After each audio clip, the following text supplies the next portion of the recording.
Retro Studios, Inc. is an American first-party video game developer and division of Nintendo based in Austin, Texas. The studio is best known for its work on the Metroid Prime series and the Donkey Kong Country series, and has contributed to several other Nintendo game projects, such as Metroid Prime Hunters and Mario Kart 7. Retro was founded in 1998 as an alliance between Nintendo and former Iguana Entertainment founder Jeff Spangenberg, hoping to create titles for the then-upcoming GameCube aiming at an older demographic. The company began working on 4 different titles, all of which were finally cancelled once Retro focused their resources on Metroid Prime, the first Metroid title developed outside Japan. The success of Metroid Prime led Retro to work on 2 sequels, and later to become involved with reviving the Donkey Kong series with Donkey Kong Country Returns.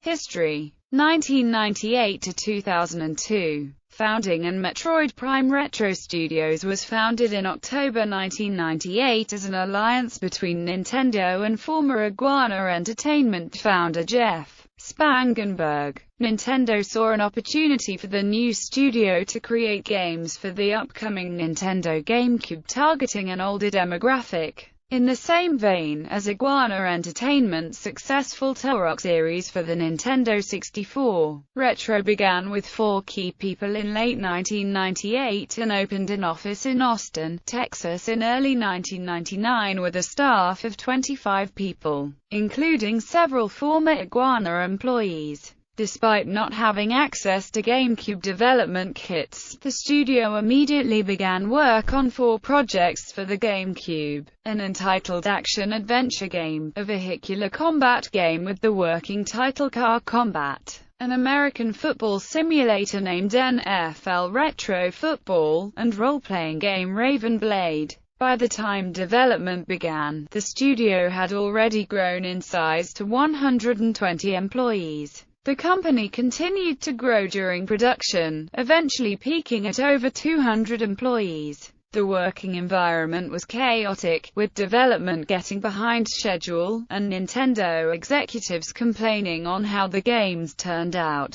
In 2000, producer Shigeru Miyamoto visited the studio. He was upset at most of the titles except for their demonstration of the action-adventure game engine, which led Miyamoto to suggest that Retro could use the engine to develop a new title in the Metroid series. Shortly before the 2000 Nintendo Space World Conference, Nintendo granted Retro the license to create Metroid Prime, and Retro shifted all development resources from action-adventure to the new title. Retro eventually cancelled development of their other projects to focus solely on Metroid Prime. In February 2001, the company ended development of both NFL Retro Football and Thunder Rally, laying off about 20 employees. Although Retro demonstrated Raven Blade at E3 in 2001, the development team was plagued by technical setbacks. In July 2001, Retro cancelled the project, retaining only 9 team members to work on Metroid Prime. On May 2, 2002, Nintendo secured $1 million worth of Retro Studios stock from Spangenberg, and reclassified the company as a first-party developer and division of Nintendo. After the sale, Spangenberg stepped down as president and was replaced by Steve Barcia, the founder of Symtech.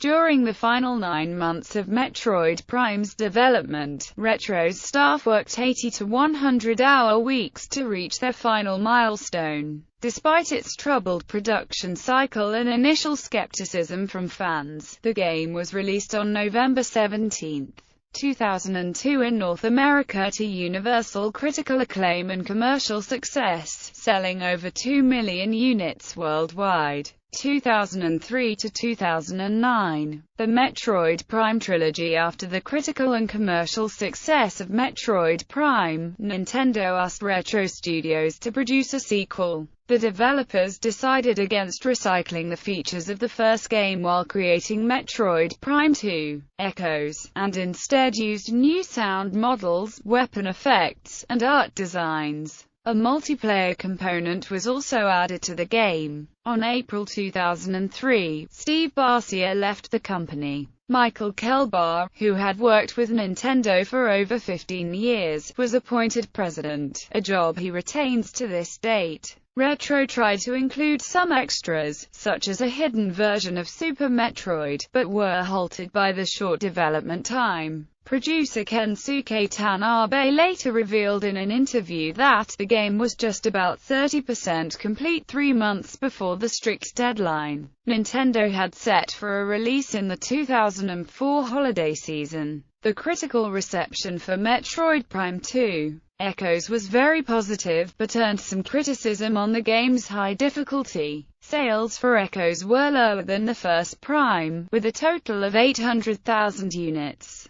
Retro Studios was then put to produce the next game in the Metroid Prime series, titled Metroid Prime 3: Corruption. Retro intended to give Metroid Prime 3: Corruption larger environments than Metroid Prime 2: Echoes, and enable the game to run at 60 frames per second. The developers were also interested in using the Wii Connect 24 feature to provide additional content for the game that would be accessible from the Internet. Retro announced that Corruption would be the final chapter of the Prime series and would have a plot about closure, told against the backdrop of an epic struggle. After the Wii Remote was revealed, Nintendo demonstrated how Metroid Prime 3 would take advantage of the controller's special abilities with a version of Echoes modified for the Wii, and shown at the Tokyo Game Show in 2005. Originally envisioned as a launch title for the Wii in November 2006, Corruption suffered many delays, but eventually being released on August 27,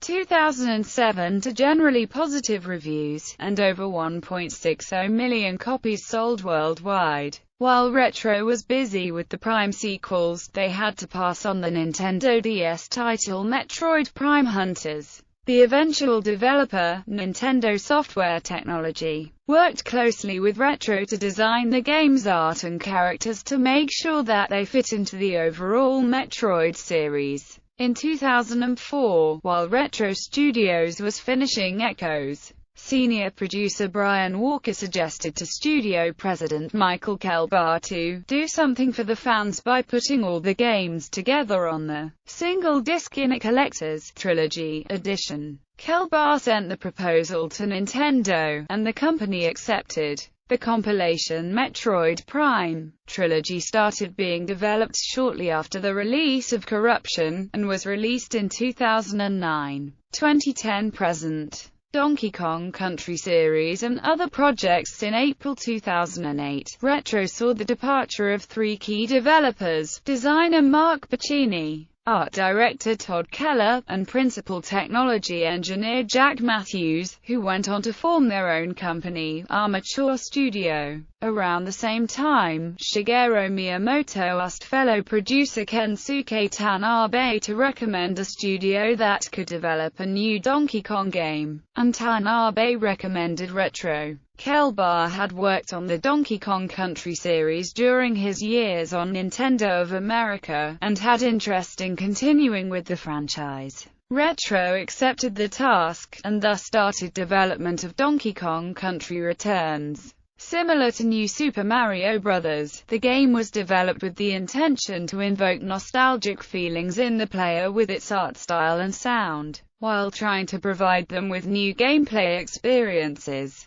Returns employs fully polygonal 3D graphics with 3 times the amount of textures and polygons that Corruption offered, and over the course of 6 months, 2/3 of the game's tools and engine had to be rewritten by the programmers. Development accelerated at the outset of 2010, and the project was just beginning to cohere as a game, around the time of E3, when it was officially announced to the press. Although the game was set for release in autumn that year, the team still had 70 levels to create or refine. After the development of Returns was completed, 2 more key departures happened at Retro, with senior designers Kynan Pearson and Mike Wicken moving on to 343 Industries and id Software, respectively. At E3 2011, it was announced during Nintendo's Developer Roundtable that Retro Studios would be involved in the development of Mario Kart 7 for Nintendo 3DS.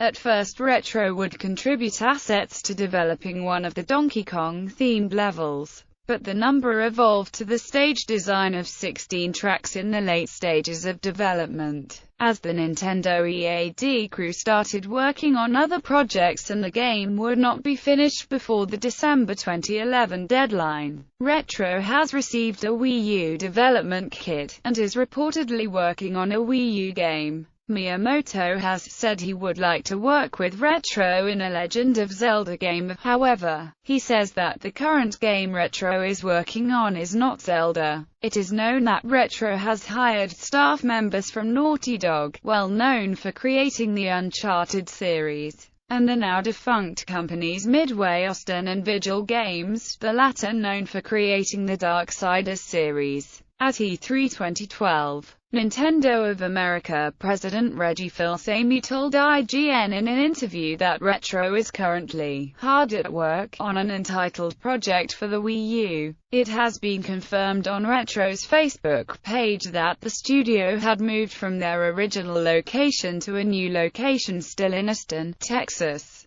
In their Nintendo Direct at E3 2013, Nintendo announced Donkey Kong Country Tropical Freeze, another Donkey Kong game made by Retro Studios. The game was Retro's first Wii U game and was released in February 2014. Original series composer David Wise returned to score the game. On February 28, 2014, Kensuke Tanabe announced that Retro Studios was working on a new game, which CEO Michael Kelbar declared had been in development for a few months since Tropical Freeze was finished. List of games developed. Notes: Development Cooperation for Nintendo Software Technology. Retro Studios supervised the project and provided art direction for the game. Development Cooperation for Nintendo EAD Group. No. 1. Retro Studios developed and provided Donkey Kong-related assets and provided assistance in rebuilding Retro courses.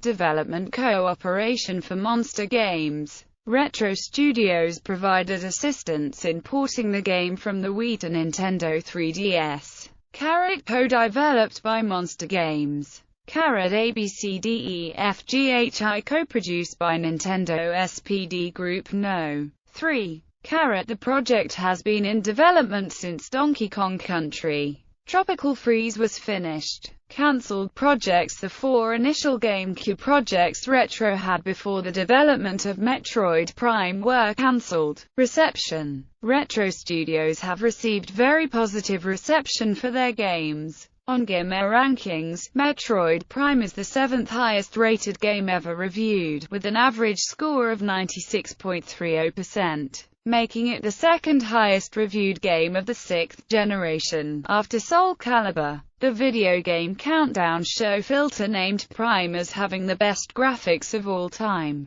Prime was also chosen for lists of best games. 24th in IGN's Top 100, 29th in a 100 game list chosen by GameFAQs users, and 10th in Nintendo Power's Top 200 Nintendo Games Ever. GameSpy chose it as the 3rd best GameCube title of all time, behind The Legend of Zelda, The Wind Waker and Resident Evil 4, while IGN put it at first in a similar list. Nintendo Power also ranked it as the 6th best game of the 2000s. Metroid Prime 2: Echoes was positively received, but the criticism of the game was driven on the steep difficulty and multiplayer components. Reception to Metroid Prime 3: Corruption has been generally positive, with several reviews specifically praising the gameplay. Metroid Prime Trilogy received an aggregated score of 91 out of 192% from Metacritic and Gamer Rankings respectively, with much praise to the new controls for Prime and Echoes, and presentation values.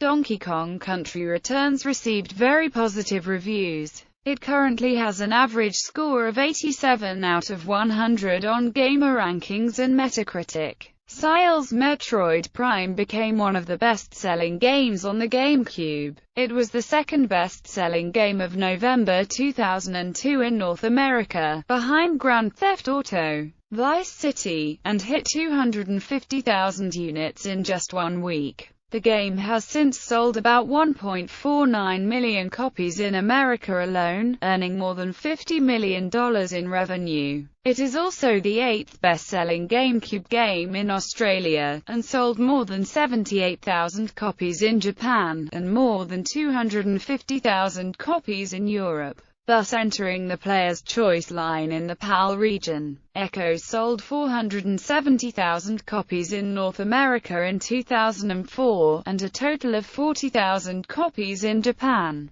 By August 2009, the game had sold 800,000 copies worldwide. Despite being released on August 27, Corruption was the 5th best-selling game of the month, with 218,100 copies sold. It also debuted at the 5th spot of the Japanese charts, with 34,000 units in the first week of release. More than 1 million copies of the game were sold in 2007, and as of March 2008, 1.31 million copies of the game were sold worldwide. Donkey Kong Country Returns debuted third on the Japanese game charts, with 163,310 units sold, and has sold 638,305 copies in Japan as of January 2, 2011. In North America, the game debuted at 6th place in the charts, with 430,470 units sold.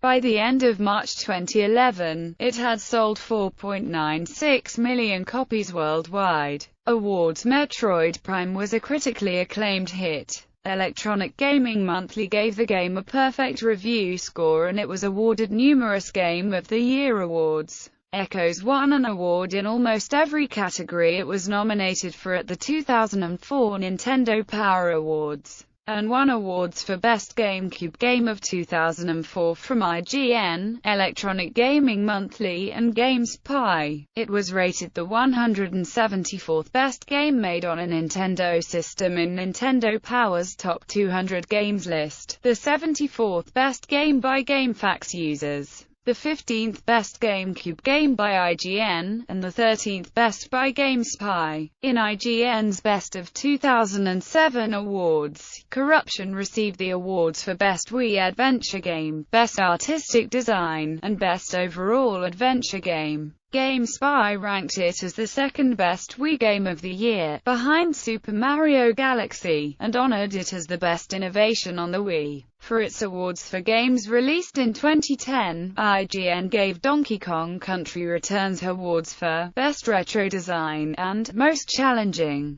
Game Informer named it Game of the Month for December 2010, with the reviewer hailing it as one of the best platformers they'd ever played. The publication later picked it as the best platformer and best Wii exclusive of 2010.